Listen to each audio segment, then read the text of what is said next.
নেতাজিকে নিয়ে অসম্মানজনক মন্তব্য, অনন্ত মহারাজের সাংসদ পদ খারিজের দাবি। মৌলালিতে প্রতিবাদ মিছিল কংগ্রেসের।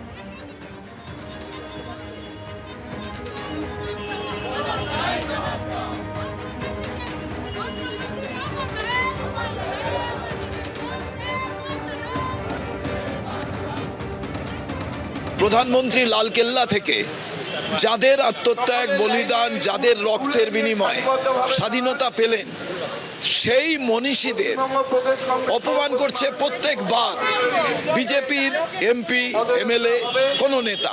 এবারে আমরা ভাবতেই পারি না নেতাজি সুভাষচন্দ্র বসুকে বাংলার মাটিতে অপমানিত হতে হবে বিজেপির সাংসদের দ্বারা, এবং তিনি স্বঘোষিত হচ্ছে মহারাজ কুলের কলঙ্ক।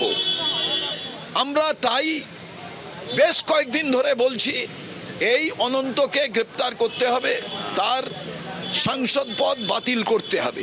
প্রধানমন্ত্রী তিনি নেতাজির টুপি মাথায় পড়ে আজাদ হিন্দ ফৌজের সম্পর্কে অনেক ভালো ভালো কথা লালকেল্লা থেকে বলেছিলেন।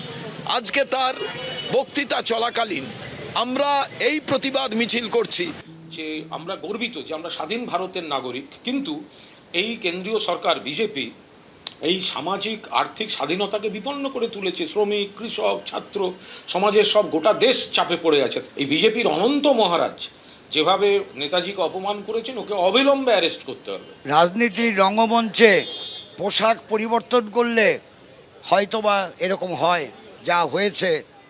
যার নাম সাংসদ, যার নাম অনন্ত মহারাজ। আমি কমিউনিস্ট পার্টি তার ভুল স্বীকার করতে জানে, দাঁড়িয়ে বিশাল সমাবেশের মধ্যে দাঁড়িয়ে বহু বছর আগে কমরেড জ্যোতি বসু বলেছিলেন আমাদের পার্টি সুভাষ বসু সম্পর্কে যে একটা মন্তব্য করেছিলেন সে মন্তব্য সঠিক ছিল না, সেটা ভুল ছিল, আমরা ভুল সংশোধন করেছি।